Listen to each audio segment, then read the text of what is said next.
Hello dear students, welcome to socio point. बच्चों, आज का हमारा जो वीडियो है वो आपके रिसर्च वाले पेपर के ऊपर है। तो आपका जो रिसर्च वाला पेपर है उसमें फर्स्ट चैप्टर जो है आपका वो है meaning and significance of social research या सामाजिक अनुसंधान का चरण, अर्थ एवं महत्व।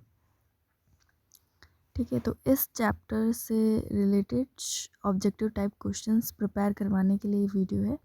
ठीक है, इसमें आपके शॉर्ट आंसर टाइप क्वेश्चंस हैं जो कि बहुत हेल्प करेंगे आपको।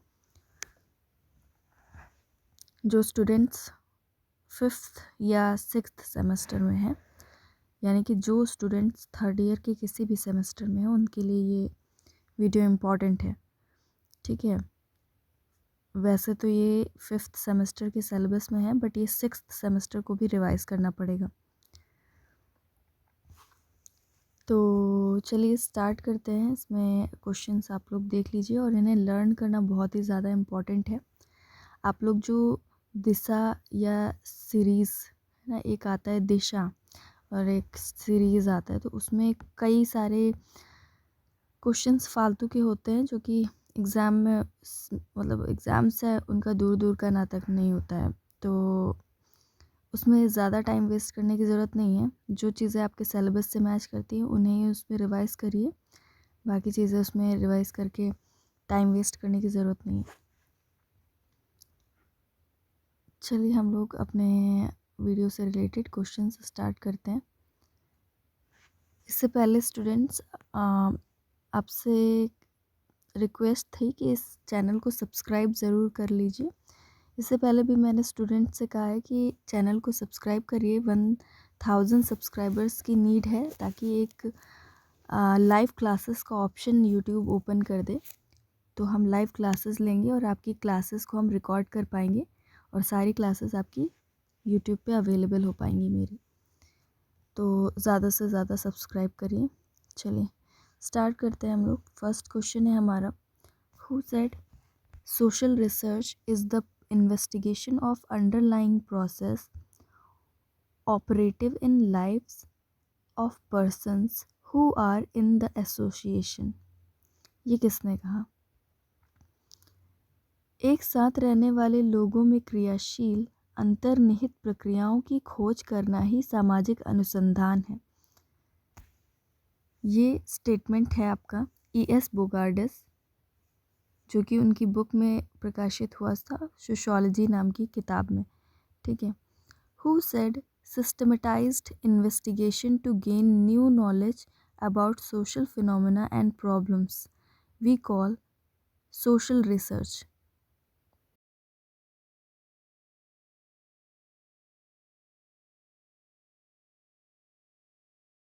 व्यवस्थित अध्ययन को ही हम अनुसंधान कहते हैं। तो ये स्टेटमेंट है C.A. मोज़र का और रिलेटेड बुक है survey methods in social investigation.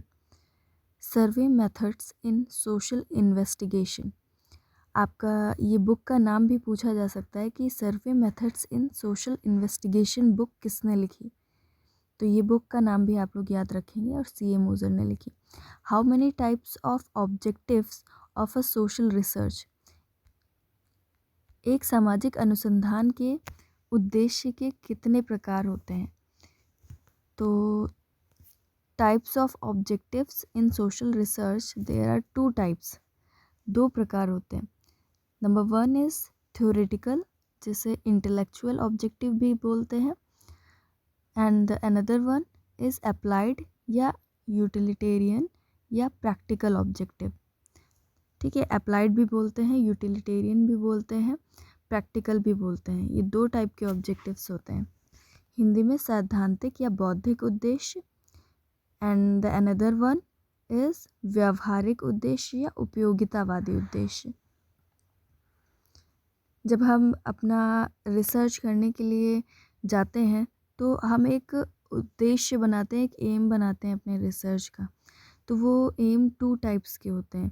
एक जो होता है, जब हम रिसर्च करेंगे तो उसका जो रिज़ल्ट आएगा वो हम सिर्फ़ और सिर्फ क्या करेंगे, उसको एक नॉलेज बढ़ाने के लिए, नॉलेज गेन करने के लिए ही उसको रिसर्च करेंगे, या फिर ऐसा रिसर्च करेंगे जो किसी को काम आएगा, जो कोई सोसाइटी में उसका एप्लीकेशन है। तो 2 टाइप का ऐसा रिसर्च होता है, एक जो नॉलेज गेन करने के लिए या जो पहले की चीज़ें हो चुकी हैं उनको रीटेस्ट करने के लिए होता है, दोबारा पुनर्परीक्षण करने के लिए होता है। तो उद्देश्य 2 ही प्रकार के होते हैं, यही 2 प्रकार हैं। Who wrote the book scientific surveys and research, बहुत इम्पॉर्टेंट, पीवी यंग ने लिखी है। Scientific surveys and social research, ठीक है बच्चों, ये हिंदी मीडियम वाले भी ऐसे ही बुक्स का नाम याद रखेंगे, उसका कुछ हिंदी वर्जन ट्रांसलेट ना करें, उसको कोई फ़ायदा नहीं है। Who wrote the book logic of science and humanities, FSC Northrop, ठीक है। The logic of science and humanities, FSC Northrop ने लिखी है। What is the first step of social research, selection of subject, सामाजिक अनुसंधान का प्रथम चरण क्या है, तो वो है विषय का चुनाव। स्टूडेंट्स, आप लोग स्टेप्स के सीक्वेंस ज़रूर याद रखिएगा, ठीक है, अपनी बुक में देखिएगा लिखे होंगे। आपकी जीके अग्रवाल की बुक में 14 स्टेप्स बताए हैं, ठीक है, वो मैक्सिमम है, 14 और 16 स्टेप्स हैं उसमें, आई थिंक 14 है, तो आप लोग देख लीजिएगा, वो मैक्सिमम है। उसमें सीक्वेंस याद रखिए, पूछेगा सीक्वेंस, पूछ सकता है कि पहले हम लोग सिलेक्शन ऑफ सब्जेक्ट करते हैं, या पहले हम हाइपोथेसिस फॉर्मेशन करते हैं, या पहले रिव्यू लिटरेचर करते हैं, कि पहले हाइपोथेसिस बनाते हैं। तो ये सारी चीज़ें आप लोग अपना क्लियर कर लीजिए, उसमें सिर्फ और हेडिंग्स याद रख लीजिए उसकी, ठीक है। तो फिलहाल सबसे पहला स्टेप जो होता है वो ये होता है कि हम विषय का चुनाव करते हैं। देन विषय के चुनाव के बाद क्या करते हैं, what is the next step to the,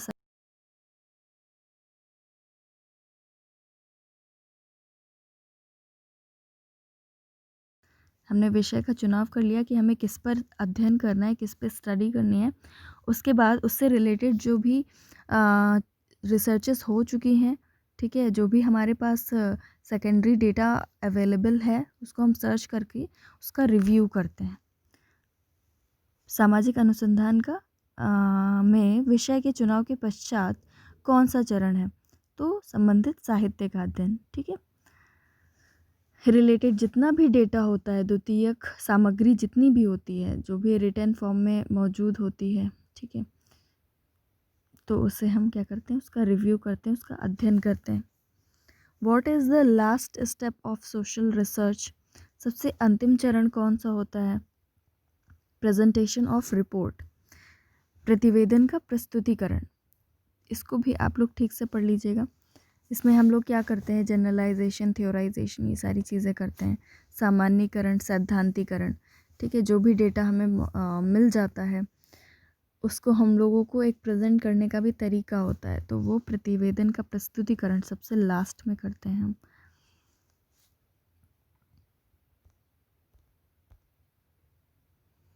then which is related to bibliography, appendix, generalization और theorization, प्रेजेंटेशन ऑफ रिपोर्ट, कौन सा चरण संदर्भ सूची, परिशिष्ट, सामान्यीकरण अथवा सैद्धांतिकरण से संबंधित है। तो ये जितने भी वर्ड्स लिखे हैं, बिब्लियोग्राफी, अपेंडिक्स, जनरलाइजेशन एंड थ्योराइजेशन, ये संदर्भ सूची, परिशिष्ट, सामान्यीकरण, सैद्धांतिकरण, ये सारी चीज़ें हम लोग जब प्रतिवेदन लिखते हैं या रिपोर्ट लिखते हैं उसमें इंक्लूड करते हैं, ठीक है। कुछ प्रॉब्लम हो, कोई क्वेश्चन पूछना हो तो आप लोग कमेंट मुझे कर दीजिएगा, ठीक है। बुक्स आप लोग कोशिश करिएगा कि उसके पॉइंट्स आप लोग भी फाइंड करो अपने आप से, ठीक है। किसने कहा अनुसंधान का प्रत्यक्ष कार्य ज्ञान के वर्तमान भंडार में नवीन ज्ञान को जोड़ना है। Who said the obvious function of research is to add new knowledge to existing store, ठीक है। मतलब जब हम लोग रिसर्च करने जाते हैं तो उसमें उसका जो डायरेक्ट वर्क क्या होता है कि जो भी हमारे पास नॉलेज मौजूद है अब उसको इंक्रीज़ करना है, उसको इन्हांस करना है, ठीक है। अब वो इन्हांस हो जाएगी का मतलब है वो अब रिकॉर्डेड हो जाएगी। जो पहले से हमारे पास नॉलेज है वो और इंक्रीज़ होने वाली है रिसर्च करके। तो ये एक अनुसंधान का डायरेक्ट वर्क होता है। ठीक है, ऑब्वियस फंक्शन। तो ये किसने कहा है? ये हैरिंग ने कहा है। ठीक है, हैरिंग, पी हैरिंग। हैरिंग की बुक का नाम क्या है? Research for public policy. ठीक है, research for public policy. Students, आप लोग मीनिंग एंड सिग्निफिकेंस वाला एक हमारा वीडियो है, उसको देख लीजिएगा। उसमें आपको यूजेस बताया है। ठीक है, और भी कुछ इम्पोर्टेंट अगर उसमें पॉइंट्स मिलते हैं तो वो लोग आप वो सारे पॉइंट्स आप लोग नोट कर लीजिएगा। फ़िलहाल आपको यूजेस देख लेना है, कौन कौन से यूजेस होते हैं रिसर्च के। वो भी आपके ऑप्शन में वो बना करके दे सकता है किसी भी तरीके से। उसमें सारे मैक्सिमम यूजेस इंक्लूडेड हैं। ठीक है, उससे काम चल जाएगा आपका। इसके अलावा स्टेप्स आप लोग फिर से रिवाइज करेंगे। ओके स्टूडेंट्स, आप लोग जो भी प्रॉब्लम आता है वो मुझे कमेंट कर दीजिएगा। मैं